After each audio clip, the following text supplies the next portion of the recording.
கலைமான் நீரோடையை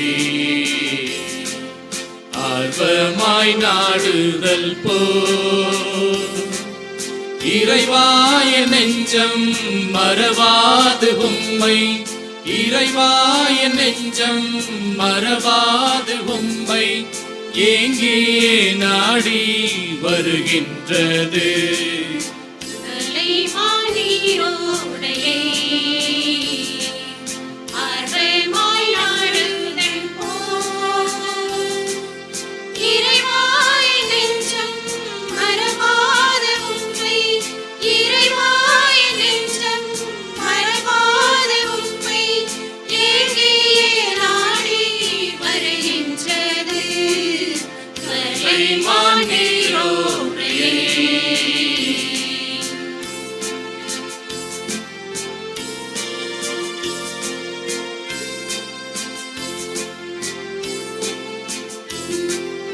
உயிருள்ள இறைவனில் தாகம் கொண்டலைந்தது உயிருள்ள இறைவனில் தாகம் கொண்டலைந்தது இறைவா உன்னை என்று நான் காண்பேன்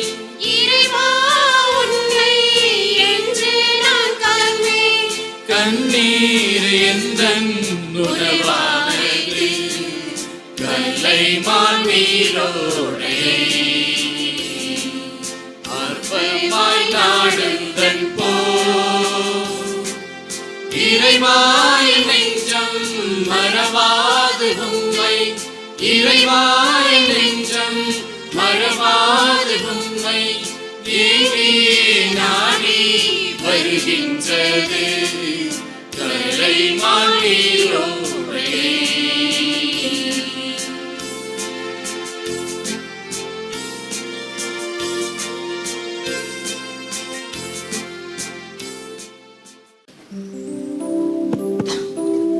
தந்தை மகன் தூயாவியாரின் பெயராலே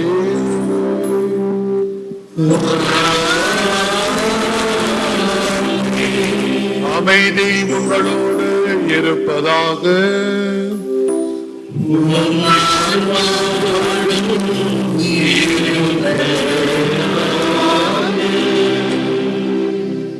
கிறிஸ்து இயேசுவில் பிரியமான சகோதர சகோதரிகளே, இத்திருப்பலியை நமது மறைமாவட்ட ஆயர் தலைமையில் குருக்களோடு சேர்ந்து பங்கு மக்களாகிய நீங்கள் அனைவரும் பங்கேற்க வந்திருக்கிறீர்கள். உங்கள் அனைவரையும் அன்போடு நான் வரவேற்கின்றேன். வெல்கம். நீங்கள் என்னை நம்பாவிடினும் என் செயல்களின் பொருட்டாவது என் மீது நம்பிக்கை வையுங்கள்.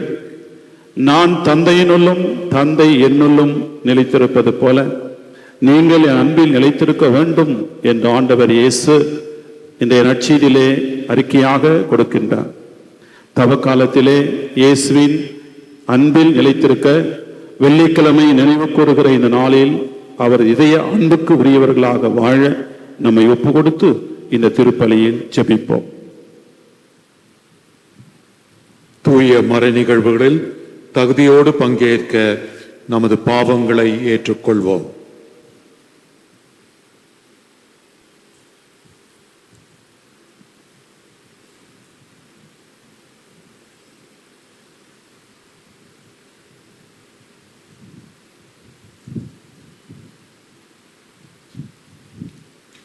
எல்லாம் வல்ல இறைவனமும் நான் பாவம் ஏற்றுக்கொள்கிறேன். ஏனெனில் சிந்தனையாலும் சொல்லாலும் செயலாலும் கடமையை தவறியலாலும் பாவங்கள் பல செய்தேன். என் பாவமே என் பாவமே என் பெரும் பாவமே. ஆகையால் எப்பொழுதும் கனியான புனித மரியாதையும் வானதூதர் புனிதர் அனைவரையும் சகோதர சகோதரிகளையும் உங்களையும் நம் இறைவனாகிய ஆண்டவரிடம் எனக்காக வேண்டிக் கொள்ள மன்றாடுகிறேன். எல்லாம் வல்ல இறைவன் நம் மீது இரக்கம் வைத்து நம் பாவங்களை மன்னித்து நம்மை நிலை வாழ்வுக்கு அழைத்து செல்வாராக. ஆமென்.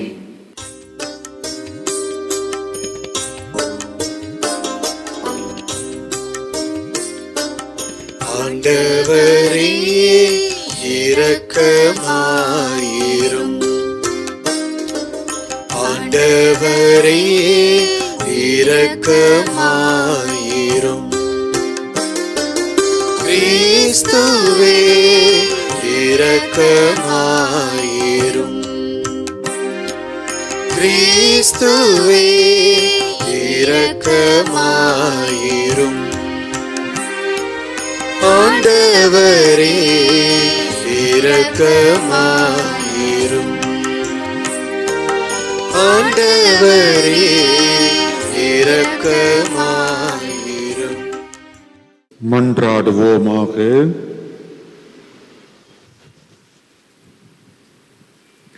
ஆண்டவரே, உம் மக்களின் குற்றங்களை மன்னிக்க உம்மை வேண்டுகின்றோம். அதனால் எங்கள் வலுக்குறைவால் நாங்கள் செய்த பாவங்களிலிருந்து உமது கனிவிரக்கத்தினால் விடுதலை பெறுவோமாக. உமோடு தூய ஆவியாரின் ஒன்றிப்பில் இறைவனாய் என்றென்றும் வாழ்ந்த ஆட்சி செய்கின்ற எங்கள் ஆண்டவரும் உம் திருமகனுமாகிய இயேசு கிறிஸ்து வழியாகவே உம்மை மன்றாடுகிறோம். ஆண்டவர் வலிமை வாய்ந்த வீரரைப் போல என்னோடு இருக்கின்றார். இறைவாக்கினர் எரேமியா நூலிலிருந்து வாசகம். அதிகாரம் 20, இறைவாக்கியங்கள் 10 முதல் 13 வரை. அந்நாட்களில் எரேமியா கூறியது, சுற்றிலும் ஒரே திகில் என்று பலரும் பேசிக் கொள்கின்றார்கள். பழி சுமத்துங்கள், வாருங்கள், அவன் மேல் பழி சுமத்துவோம் என்கிறார்கள். என் நண்பர்கள் கூட என் வீழ்ச்சிக்காக காத்திருக்கிறார்கள். ஒருவேளை அவன் மயங்கி விடுவான், நாம் அவன் மேல் வெற்றி கொண்டு அவனை பழி தீர்த்து கொள்ளலாம் என்கிறார்கள். ஆனால் ஆண்டவர் வலிமை வாய்ந்த வீரரைப் போல என்னோடு இருக்கின்றார். எனவே என்னை துன்புறுத்துவோர் இடறி விழுவர்.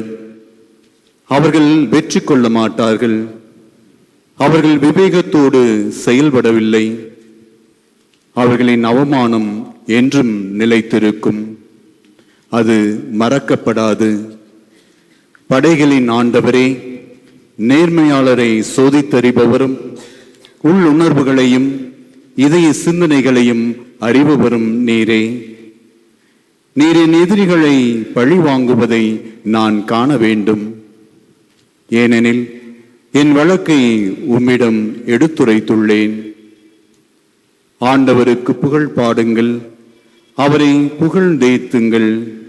ஏனெனில் அவர் வறியவரின் உயிரை தீயோரின் பிடியிலின்று விடுவித்தார். ஆண்டவரின் அருள்வாக்கு. இறைவா உமக்கு நன்றி. உங்கள் பதிலாக என் நெருக்கடி வேளையில் நான் ஆண்டவரிடம் மன்றாடினேன்.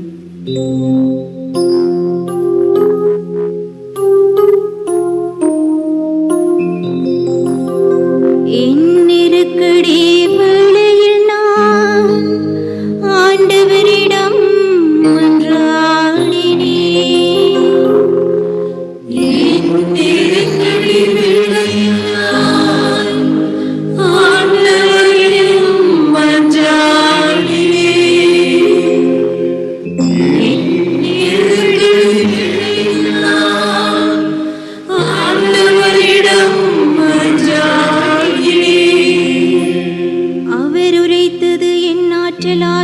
ஆண்டவரே, உம்மிடம் நான் அன்பு கூர்கின்றேன்.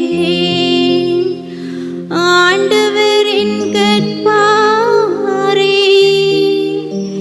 என் கோட்டை, என் மீட்பர்.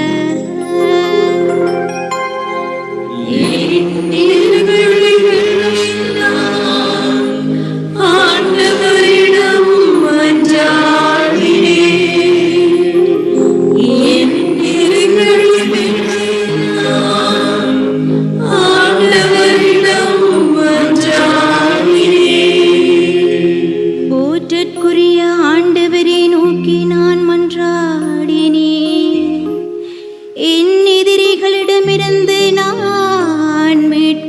கட்டி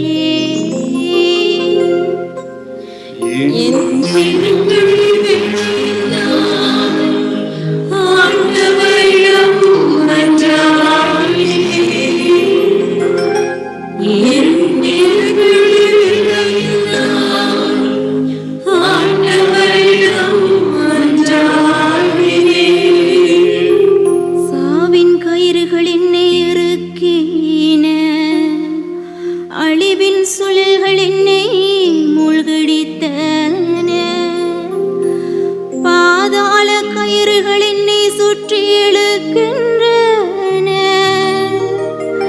சாவின் கண்ணிகள் என்னை சிக்க வைத்தன.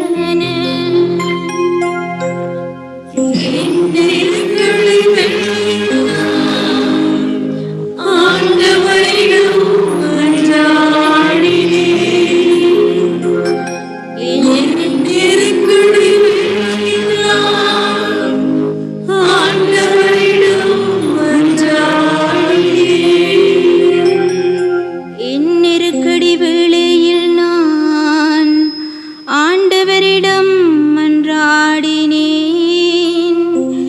என் கடவுளை நோக்கி கதறினேன். நமது கோவில் நின்று அவரின் குரலை கேட்டார்.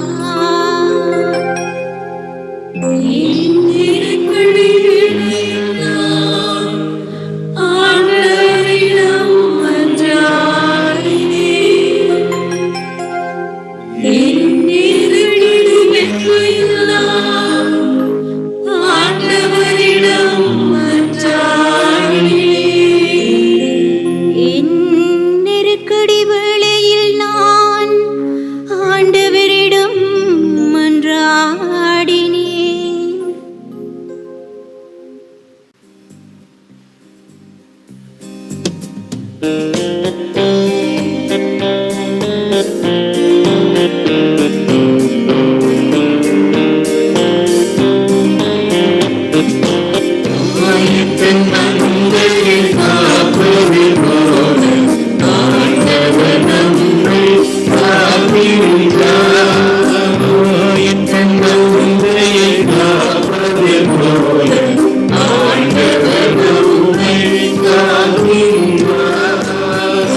ஆண்டவரே, நீர் கூறிய வார்த்தைகள் வாழ்வு தரும் ஆவியை கொடுக்கின்றன, நிலை வாழ்வும் அளிக்கின்றன.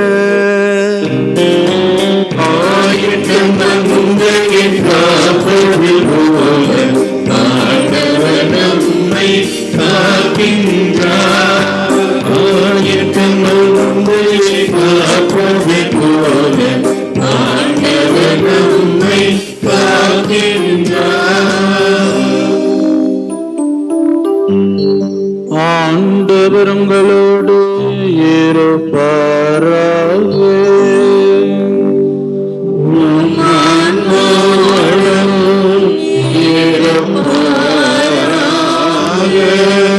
யோவான் எழுதிய தூய நற்செய்தியிலிருந்து வாசகம்.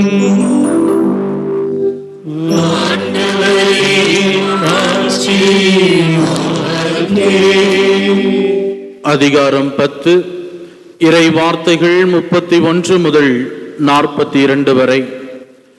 அக்காலத்தில் இயேசுவின் மேல் எரிய யூதர்கள் மீண்டும் கற்களை எடுத்தனர்.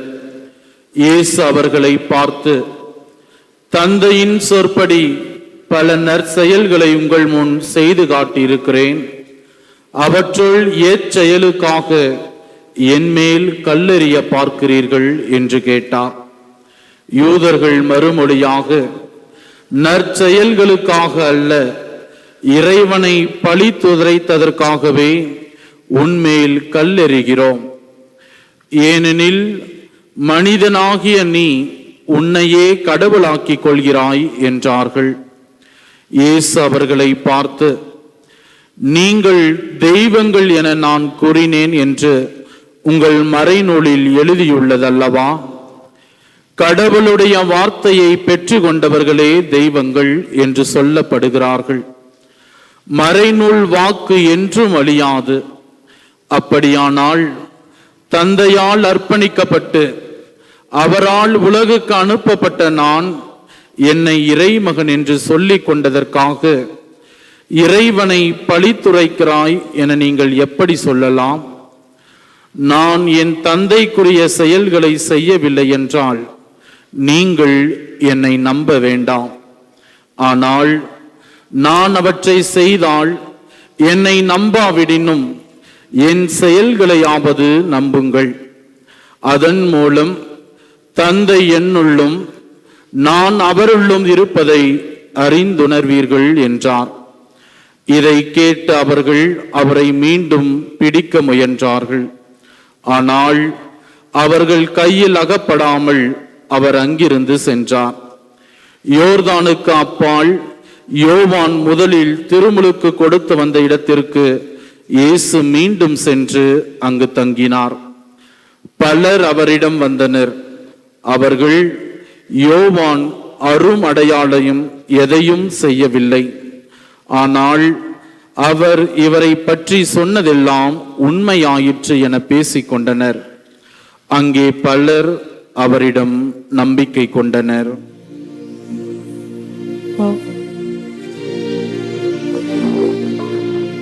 ஆண்டவரின் அருள்வாக்கு.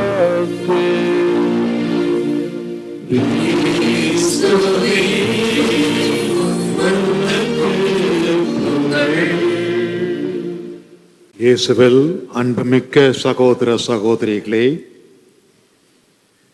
இன்றைய 2 வாசகங்களில் 2 முற்றிலும் மாறுபட்ட கதாபாத்திரங்களை நாம் சந்திக்கின்றோம். முதல் வாசகத்திலே எரேமியா, நற்செய்தி வாசகத்திலே நம் ஆண்டவராகிய இயேசு கிறிஸ்து. இவர்கள் இருவரும் மாறுபட்ட கதாபாத்திரங்கள். காரணம், ஒரு சில பொதுவான அம்சங்கள் இருந்தாலும் அவர்கள் எதிரிகளை எப்படி சந்தித்தார்கள் என்பதில் அவர்கள் மாறுபட்ட அணுகுமுறையை தேர்ந்து கொண்டார்கள். முதல் வாசகத்திலே எரேமியா தன் பகைவர்கள் சூழ்ச்சி செய்கிறார்கள், அவரை தொலைக்க பார்க்கிறார்கள் என்று நன்கு அறிந்தார். ஆகவே இறைவனிடம் அவர் மன்றாடுகிறார். படைகளின் ஆண்டவரே, நீர் என் எதிரிகளை பழி வாங்குவதை நான் காண வேண்டும். ஏனெனில் என் வழக்கை உம்மிடம் எடுத்துரைத்துள்ளேன். நீர் என் எதிரிகளை பழி வாங்குவதை நான் காண வேண்டும். எரேமியா மாபெரும் இறைவாக்கினர். ஆனால் அவரிடம் பழைய ஏற்பாட்டு சிந்தனை தான் இருந்தது. எதிரிகள் தொலைக்கப்பட வேண்டும், எதிரிகளை பழி வாங்க வேண்டும், எதிரிகள் ஒண்ணுமில்லாமல் ஆக்கப்பட வேண்டும், நல்லவர்கள் மட்டும் வாழ வேண்டும். இதுதான் பழைய ஏற்பாட்டு சிந்தனை. எரேமியாவும் அதற்கு விதிவிலக்கு அல்ல. பழைய ஏற்பாட்டிலே நமக்கு தெரியும், ஒரு சட்டம் இருந்தது, ஒரு நியதி இருந்தது. கண்ணுக்கு கண், பல்லுக்கு பல். இந்த நியதி எப்படி வந்தது? தொடக்கத்திலே ஒருவன் மற்றவனை அடித்தால் அடிக்கப்பட்டவன் பல முறை திருப்பி அடிக்கலாம். ஒருவன் ஒருத்தனை கொன்றால் அவனை சார்ந்திருப்பவர்கள் பலரை கொள்ளலாம். இது போன்ற ஒரு சூழ்நிலையில் வன்முறையை குறைக்க வேண்டும், கட்டுப்படுத்த வேண்டும் என்றுதான் கண்ணுக்கு கண், பல்லுக்கு பல். ஒருத்தவன் கண்ணை எடுத்தால் நீ ஒரு கண்ணை மட்டும்தான் எடுக்க வேண்டும். ஒருத்தன் உன் பல்லை உடைத்தால் அவனுடைய ஒரு பல்லை மட்டும்தான் நீ உடைக்க வேண்டும் என்று வன்முறையை கட்டுப்படுத்த கொண்டு வந்த நியதி. ஆனால் புதிய ஏற்பாட்டுக்கு போது வருவோம். இயேசு ஒரு முற்றிலும் புதிய பார்வையை கொடுக்கிறார். மத்தேயு எழுதிய நற்செய்தி 5ஆம் அதிகாரத்தில் என்ன சொல்லுகிறார்? மலைப்பொழிவில் என்று நம் அனைவருக்கும் தெரியும். கண்ணுக்கு கண் பல்லுக்கு பல் என்று முன்பு சொல்லப்பட்டது பழங்காலத்திலே. ஆனால் நான் சொல்லுகிறேன், எதிராளியை, தீயோனை நீங்கள் தடுக்க வேண்டாம்.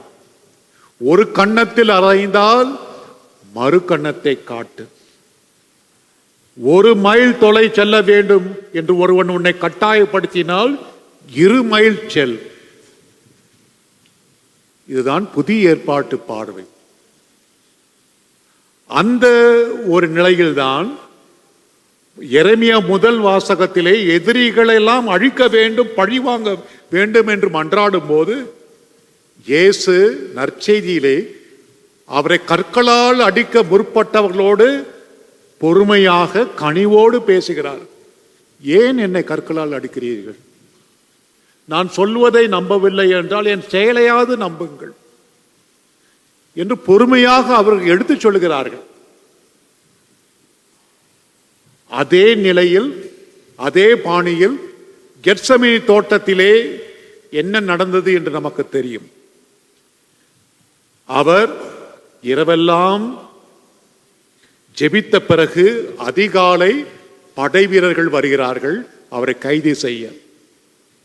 அப்போது பேதுரு வாள் எடுத்து ஒரு படை வீரனுடைய காதை வெட்டுகிறார் என்று நமக்கு தெரியும். அப்போது இயேசு என்ன சொன்னார்?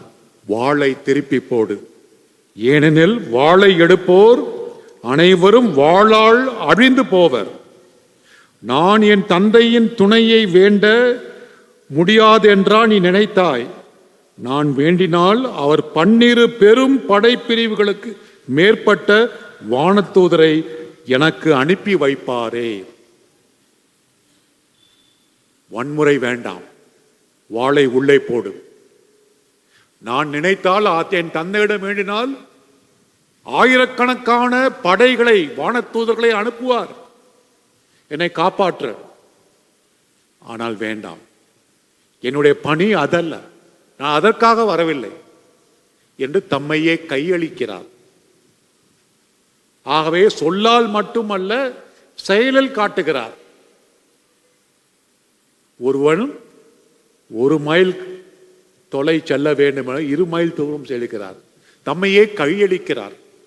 ஏனென்றால் அதுதான் ஆண்டவருடைய திட்டம். எதிரியை எதிர்க்கவில்லை, தம்மையே ஒப்படைக்கிறார். நாம் நம்மையே சோதித்துக் கொள்ள வேண்டிய ஒரு கேள்வி, நான் பழைய ஏற்பாட்டு மனப்பான்மையில் இருக்கிறேனா அல்லது இயேசு கூறுகின்ற புதிய ஏற்பாட்டு நிலைக்கு வந்து விட்டேனா? பழைய ஏற்பாடு என்றால் கண்ணுக்கு கண் பல்லுக்கு பல். புதிய ஏற்பாடு என்றால் ஒரு கன்னத்தில் அறைந்தால் மறு கன்னத்தை காட்டு. இயேசு சாவும் போது கூட அவர் வார்த்தைகளை கடைபிடித்தார். அவரை துன்புறுத்தியவர்களை எல்லாம் பார்த்து சபிக்கவில்லை. இப்படி செய்து விட்டார்களே பிதாவே, இவர்களை ஒரு நொடி பொழுதில் அழித்து விடு என்று வேண்டவில்லை. மாறாக, தந்தையே இவர்களை மன்னியும், இவர்கள் செய்வது இன்னதென்று தெரியாமல் செய்கிறார் என்று மிகுந்த வலியோடு இருக்கும்போது கூட, மிகுந்த வேதனையில் இருக்கும்போது கூட அவர்களை மன்னிக்கிறார், அவர்களுக்காக ஜெபிக்கிறார். ஆகவே மீண்டும் அந்த கேள்வி, நான் பழைய ஏற்பாட்டில் இருக்கிறேனா, இயேசு காட்டிய வழியில் இருக்கிறேனா? அன்பார்ந்தவர்களே, நம்ம பெரும்பாலோர் பழி வாங்காமல் விட மாட்டோம். யாராவது நமக்கு தீமை செய்தால், அதிகமாக தீமை செய்வதால் சரிக்கு சரியாவது செய்ய வேண்டும், பழி வாங்க வேண்டும். என் குடும்பத்தை கெடுத்தாய், உன் குடும்பத்தை கெடுப்பேன். பொது இடத்தில் என்னை அவமானப்படுத்தினாய், நானும் உன்னை அவமானப்படுத்தினேன். நீ எனக்கு வணக்கம் செலுத்தவில்லை, நான் உனக்கு வணக்கம் செலுத்த மாட்டேன். நீ என் வீட்டுக்கு வரவில்லை, நான் உன் வீட்டுக்கு வரமாட்டேன். எப்படியாவது கண்ணுக்கு கண் பல்லுக்கு பல் என்ற நிலையில்தான் பெரும்பாலோர் கிறிஸ்தவர்கள் என்ற பெயர் கொண்டவர்கள் இருக்கிறார்கள், என்னை உள்பட. இந்த நிலையில் தான் நாம் இருக்கிறோம். ஆகவே பல வசனங்களை உங்கள் முன் நான் எடுத்துரைக்கலாம். ஒரே ஒரு பகுதி ரோமையருக்கு எழுதிய திருமுகத்திலே பவுலடிகளார் 12ஆம் அதிகாரம் 7ஆம் வசனத்திலிருந்து 17ஆம் வசனத்தில் இவ்வாறு கூறுகிறார்: தீமைக்கு பதில் தீமை செய்யாதீர்கள். தீமைக்கு பதில் தீமை செய்யாதீர்கள். அன்பார்ந்தவர்களே, பழி வாங்காதீர்கள். அதை கடவுளின் சினத்திற்கு விட்டுவிடுங்கள். ஏனெனில் மறைநூலில் எழுதியுள்ளவாறு, பழி வாங்குவதும் கைமாறு அளிப்பதும் எனக்கு உரியன. ஆகவே என் வாழ்க்கை யாராவது கெடுத்தால், என் நற்பெயரை எவனாவது கெடுத்தால், பழிவாங்க துடிக்கின்றது என் இதயம். ஆனா ஆண்டவருக்கு நீ விட்டுவிடு, நான் பார்த்து கொள்கிறேன். பழி வாங்குவது கைமாறு அளிப்பதெல்லாம் என் வேலை, உன் வேலை அல்ல. பழி வாங்க துடிக்காதே. நேர்மறையாகவோ மறைமுகமாகவோ பழி வாங்காதே. நம்ம பலர் மறைமுகமாக பழி வாங்க முற்படுவோம். மேலும் சொல்லுகிறார், தீமை உங்களை வெல்ல விடாதீர்கள், நன்மையால் தீமையை வெல்லுங்கள். வசனம் 21, 12-21. தீமை உங்களை வெல்ல விடாதீர்கள், நன்மையால் தீமையை வெல்லுங்கள். இதுதான் இயேசு மனப்பான்மை. எப்போதெல்லாம் நானும் திருப்பி கொடுக்க வேண்டும். நீ என்ன பேசின, நான் உன்னை பேசிடுவேன். எப்படியெல்லாம் நாம் நினைக்கும் போது இன்னும் பழைய ஏற்பாட்டிலே தான் நாம் இருக்கிறோம், புதிய ஏற்பாட்டுக்கு வரவில்லை. ஆகவே இந்த தியானத்தின் நிறைவிலே அன்பார்ந்தவர்களே, நாம் இயேசு காட்டிய வழி, ஒரு கன்னத்தில் அடித்தால் மறு கன்னத்தை காட்டு. தீமையினால் நீ அப்படியே மூழ்கி விடாதே, நன்மையினால் தீமையை வெல்லப்பார். நன்மையினால் தீமையை வெல்லப்பார். ஆகவே நாம் இன்று முடிவெடுக்க வேண்டும். நான் எரேமியா வழியா, இயேசு வழியா, பழைய ஏற்பாட்டு வழியா, புதிய ஏற்பாட்டு வழியா? முடிவெடுப்போம், ஜெபிப்போம்.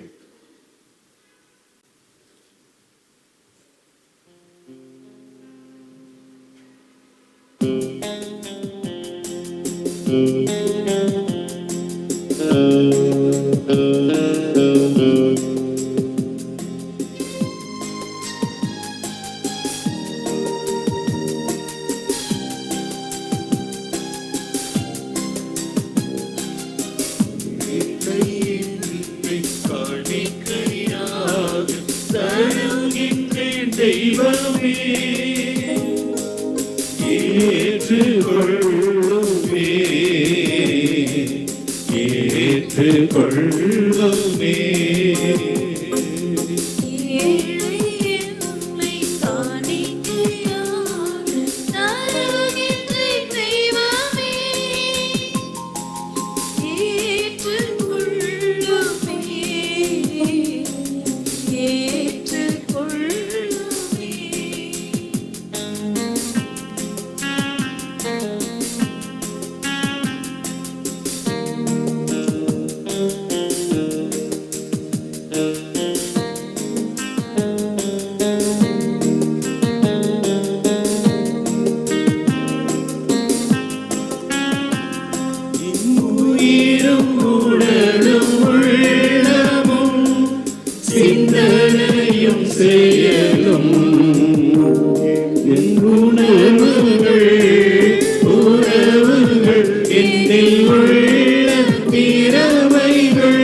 கருணையின் கொடைகள்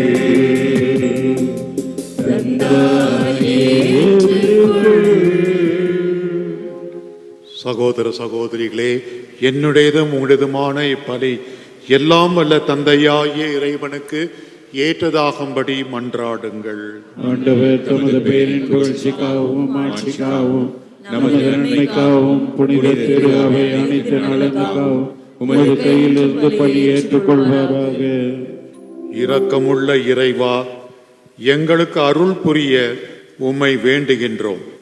அதனால் உமக்கு ஏற்றவாறு என்றும் உம் பலிப்பீடங்களில் பணிபுரியும் தகுதி பெற்று அவற்றில் முடிவில்லாமல் பங்கேற்பதால் மீட்க பெறுவோமாக. எங்கள் ஆண்டவராகிய கிறிஸ்து வழியாகவே உம்மை மன்றாடுகின்றோம். ஆமென்.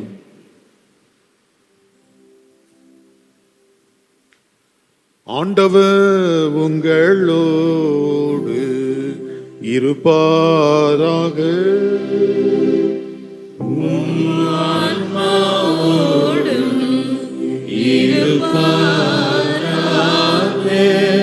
இதயங்களை மேலே எழுப்புங்கள்.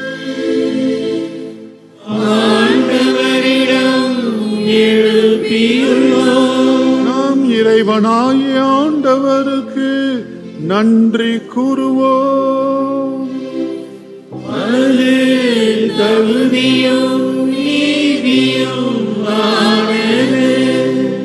ஆண்டவரே, தூயவரான தந்தையே, என்றும் உள்ள எல்லாம் வல்ல இறைவா, எந்நாளும் எவ்விடத்திலும் நாங்கள் உமக்கு நன்றி செலுத்துவது மெய்யாகவே தகுதியும் நீதியும் ஆகும்.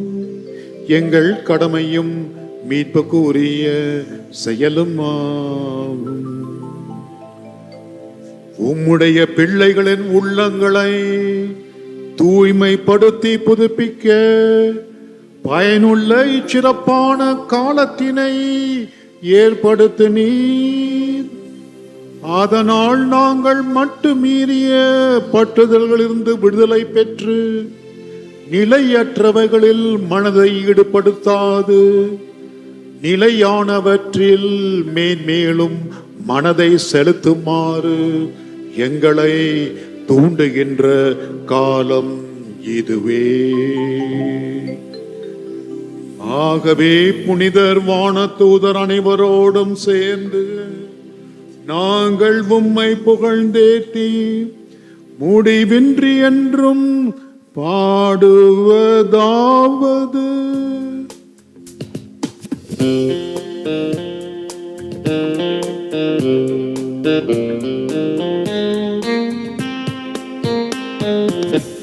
தூயவர் தூயவர் தூயவர், வான்படைகளின் கடவுளமாண்டவர், விண்ணகமும் மன்னகமும் உமது ஆட்சியால் நிறைந்துள்ளன. உன்னதங்களிலே ஓசானா, உன்னதங்களிலே ஓசானா. ஆண்டவர் பெயரால் வருகிறவர் ஆசி பெற்றவர். உன்னதங்களிலே ஓசானா, உன்னதங்களிலே ஓசானா.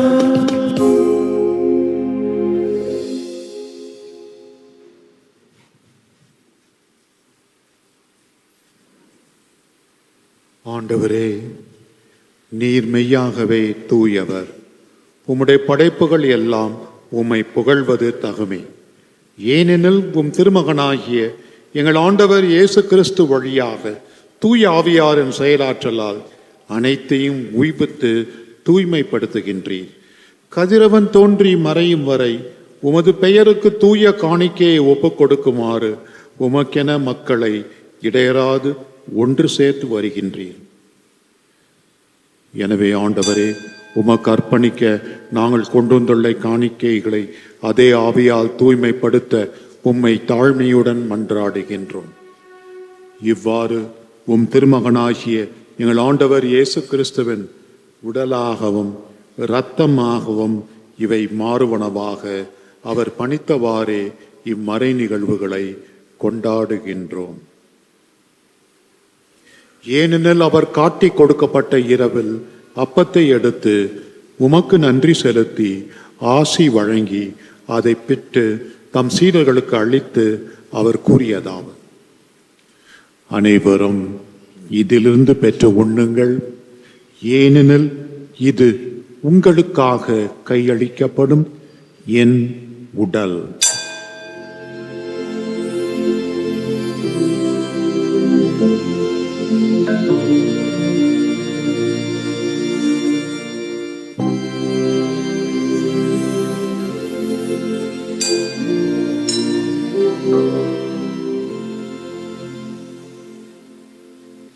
அவ்வண்ணமே இரவு விருந்தை அருந்திய பின் கிண்ணத்தையும் எடுத்து உமக்கு நன்றி செலுத்தி ஆசி வழங்கி அதை தம் சீடர்களுக்கு அளித்து அவர் கூறியதாவது: அனைவரும் இதிலிருந்து பெற்று பருகுங்கள், ஏனெனில் புதிய நிலையான உடன்படிக்கைக்கு உரிய என் இரத்தத்தின் கிண்ணம்.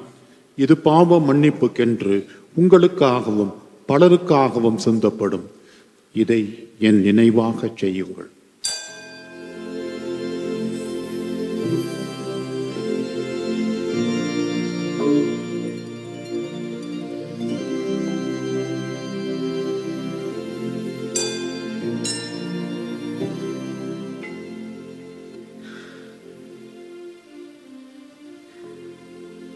நம்பிக்கையின் மறை பொருள்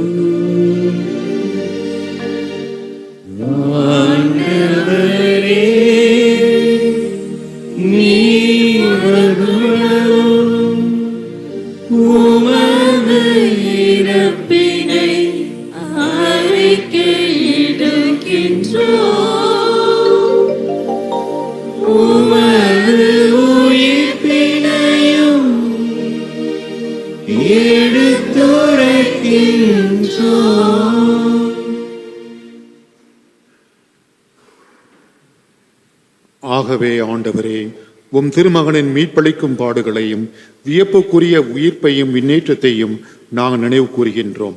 இவர் மீண்டும் வருவார் என எதிர்பார்த்திருக்கும் நாங்கள் இப்புனிதமான உயிருள்ள பலியை நன்றி செலுத்தி உமக்கு ஒப்புக் கொடுக்கின்றோம். உம திரு அவையின் காணிக்கையை கண்ணோக்கியுள்ள உம்மை மன்றாடுகின்றோம். இப்பலியினால் நீர் உளம் கனிய திருவிழமானீர். இவ்வாறு உம்முடைய திருமகனின் திரு உடல் திரு இரத்தத்தால் ஊட்டம் பெறும் நாங்கள் அவருடைய தூய ஆவியால் நிரப்ப பெற்று கிறிஸ்துவுக்குள் ஒரே உடலும் ஒரே உள்ளமும் உடையவராக விளங்கச் செய்வீராக.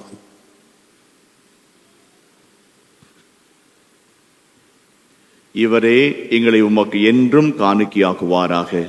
இவ்வாறு உம்மால் தேர்ந்து கொள்ளப்பட்டவர்களோடு முதலாக புனிதமிக்க கன்னியும் கடவுளின் தாயுமான மரியா, அவருடைய கணவரான புனித யோசேப்பு, புனித திருத்தூதர்கள், மாட்சிமிகு மறை சாட்சியர், மற்ற புனிதர்கள் அனைவரோடும் நாங்கள் உரிமை பேற்றுக்கு தகுதியுடையோர் ஆவோமாக. இவர்களின் வேண்டுதலால் நாங்கள் என்றும் உதவியை பெறுவோம் என உறுதியோடு இருக்கின்றோம்.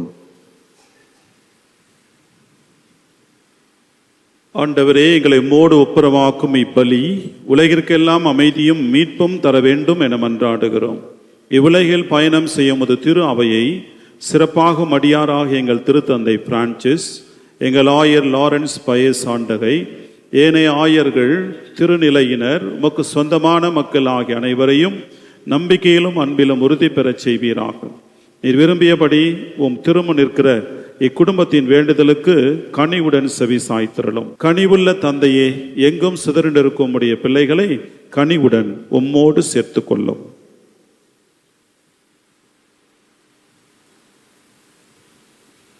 இறந்து போன எங்கள் சகோதரர் சகோதரிகளையும் உமக்கு உகந்தவர்களாய் வாழ்ந்து இவ்வுலகை விட்டு சென்ற அனைவரையும் உமது ஆட்சியில் கனிவுடன் ஏற்றருளும்.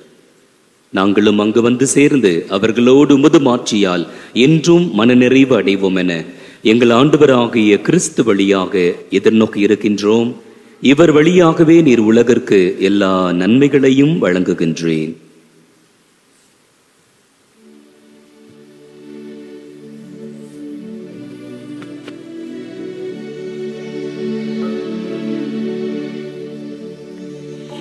இவர் வழியாக இவரோடு இவரில் எல்லாம் வல்ல இறைவனாகிய தந்தையே,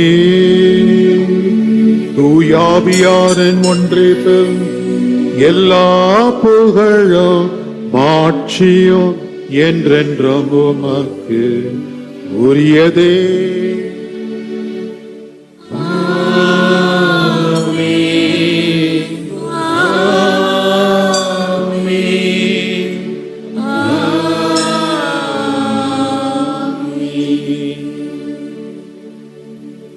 மீட்பரின் கட்டளையால் கற்பிக்கப்பட்டு இறை படிப்பினையால் பயிற்சி பெற்ற நாம் துணிந்து பாடுவோம்.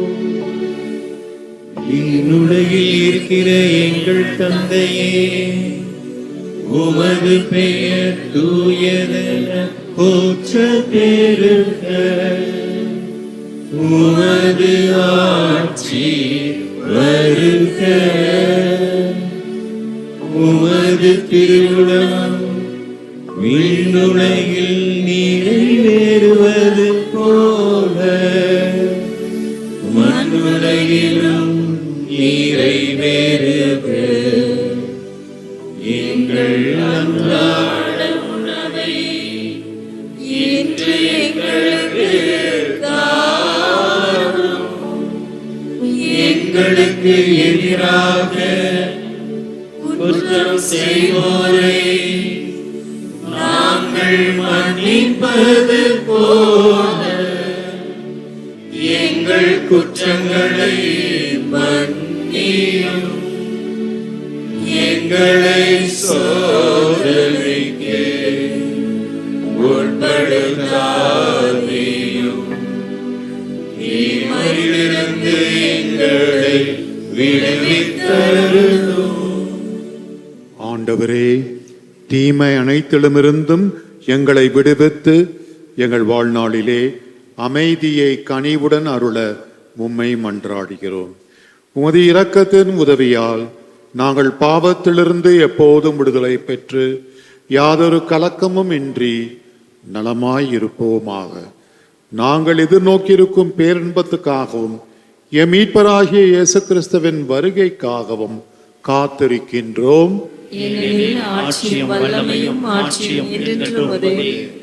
ஆண்டவரே இயேசு கிறிஸ்துவே, அமைதியை உங்களை விட்டு செல்கிறேன், என் அமைதியையே உங்களுக்கு அளிக்கிறேன் என்று உம் திருத்தூதர்களுக்கு மொழிந்தீரே. எங்கள் பாவங்களை பாராமல் உமது திரு அவையின் நம்பிக்கையை கண்ணோக்கி உமது திருவுளத்திற்கேற்ப அதற்கு அமைதியையும் ஒற்றுமையும் அளித்தருள்வீராக. என்றென்றும் வாழ்ந்து ஆட்சி செய்கின்றவர் நீரே. ஆண்டவருடைய அமைதி உங்கள் அனைவரோடும் என்றும் இருப்பதாக.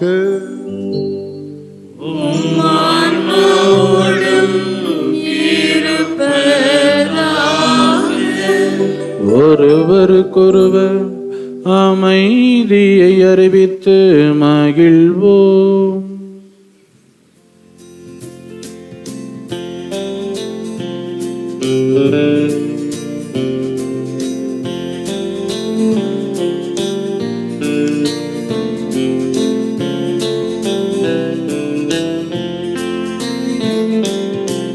உலகின் பாவம் போக்கும் இறைவனின் செம்மறியே, எங்கள் மேல் இரக்கமாயிரும். உலகின் பாவம் போக்கும் இறைவனின் செம்மறியே, எங்கள் மேல் இரக்கமாயிரும்.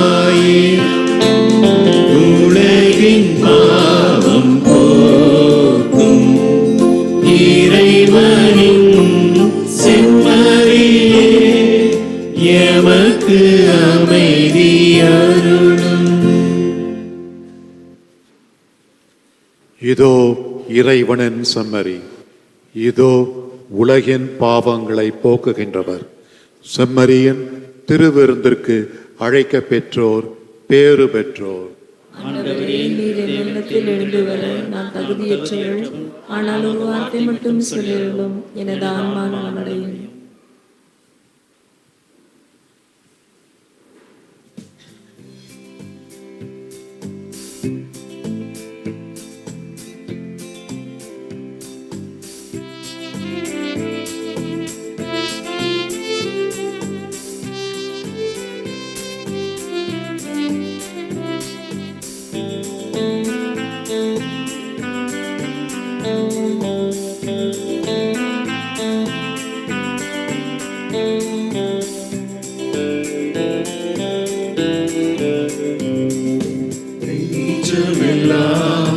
கோவில் செய்தேன், உன்னை அழைத்தேன், நீ வா வா.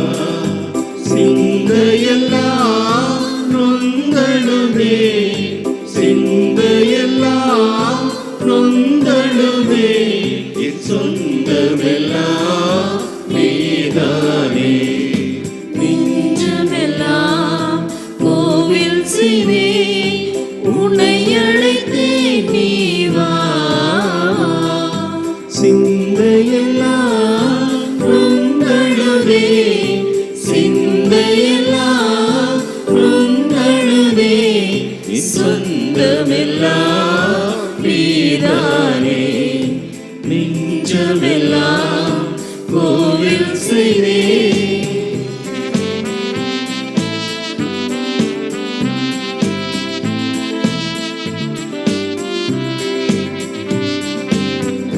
மொழி பேசும் இன்ப முகில் இயேசு, என்னாலும் நண்பன் நீயே. அன்பு மொழி பேசும் இன்ப முகில் இயேசு, என்னாலும் நண்பன் நீயே. கண்ணின் மணி போல காத்திடுவோனே, கண்ணின் மணி போல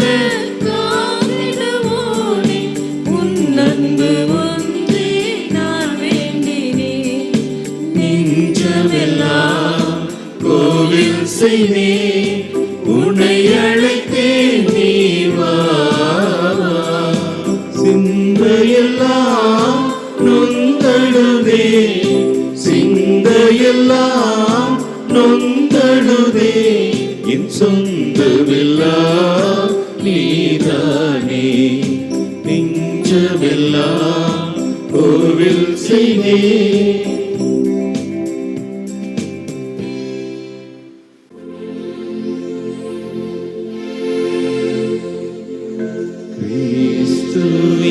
ஆத்மவே என்னை அச்சியும், கிறிஸ்துவின் தேகமே என்னை ரட்சியும்.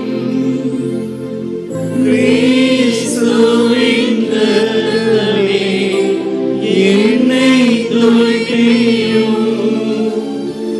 திருவிழா தீர்த்தமே என்னை புதுப்பியும். இயேசுவின் பாடுகள் என்னை தேற்றிட, அருள் நீரை இயேசுவே என்னை தேற்றிடும். ஆகிய காயங்களுள் என்னை வைத்திடும்.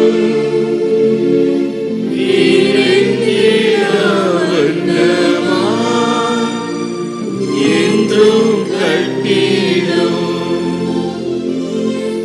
ஒரு சத்ருவிடம் இன்றி காத்திடும். மரண வேளையினில் என்னை கூப்பிடும்.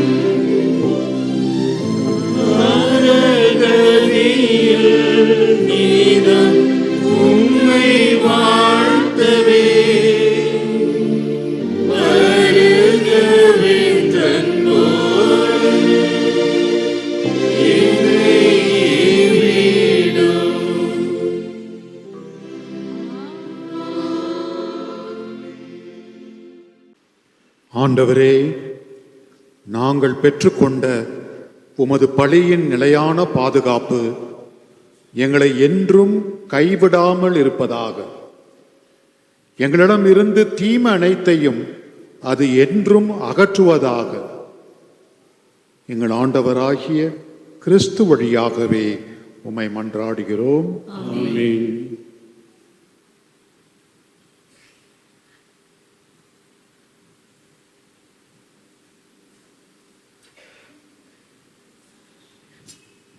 ஆண்டவர் உங்களோடு இருப்பாராக.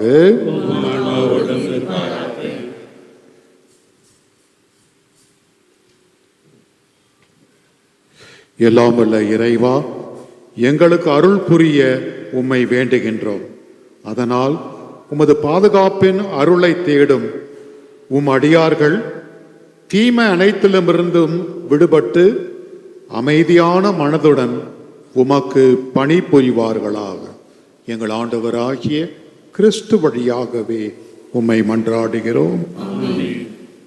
எல்லாம் வல்ல இறைவன் தந்தை, மகன், தூயாவியார் உங்கள் அனைவரையும் ஆசீர்வதிப்பாராக.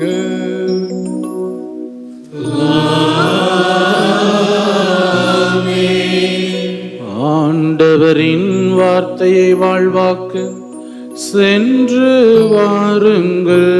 திருப்பலி நிறைவேறிற்று. இறைவனுக்கு நன்றி.